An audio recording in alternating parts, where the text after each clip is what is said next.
You've carefully selected your course, applied and been accepted to your dream school. You couldn't be more excited, and why wouldn't you be? This is your first big step towards that glowing future you've always visualized. Hi everyone, today I'm going to show you a few tricks that I learned while I was studying further education. How to create a schedule so that you can get all your assignments finished, actually understand what it is that you're learning, and still have some time left over for fun. The easiest place to start is to get your hands on your class schedule. Now, if you haven't started yet, it can be a bit tricky to get this, but you should be able to find a list of units that are included in your course, whether this is in your introductory pack or online. This will help you make a rough guide. Once you've got this, create tasks for each separate class. This may be things such as reviewing your notes before class, actually attending class, reviewing afterwards, any homework, any projects, anything like that. Then you need to decide on a rough time frame for each task. I would make sure it's no more than 2 hours unless it's actually class. Now that you know what you're working with, you can start to make a schedule.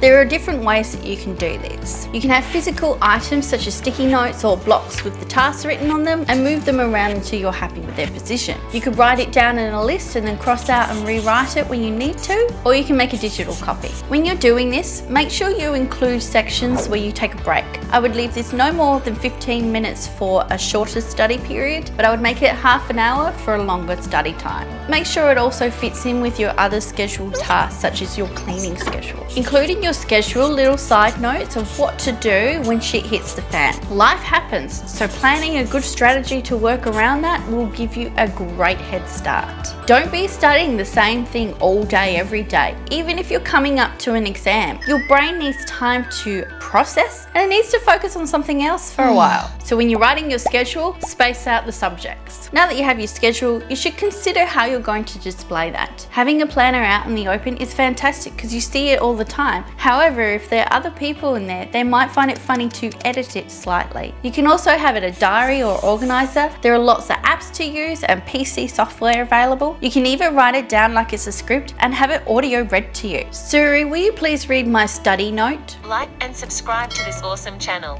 What a great idea! Now, however way you want to display it, I suggest that you make it a display that really inspires you. I'm sure you're passionate about what you're studying. Pinterest has lots of ideas. You can put in a picture of somebody who inspires you, quotes that inspire you, or pictures of somebody doing the part of the job that you're looking forward to the most. However you choose it, make sure you can edit it afterwards. Now that you've done it, take it for a test drive. Not all schedules will work, so you need to test it out and make some changes accordingly. Schedules will only work if you can work it.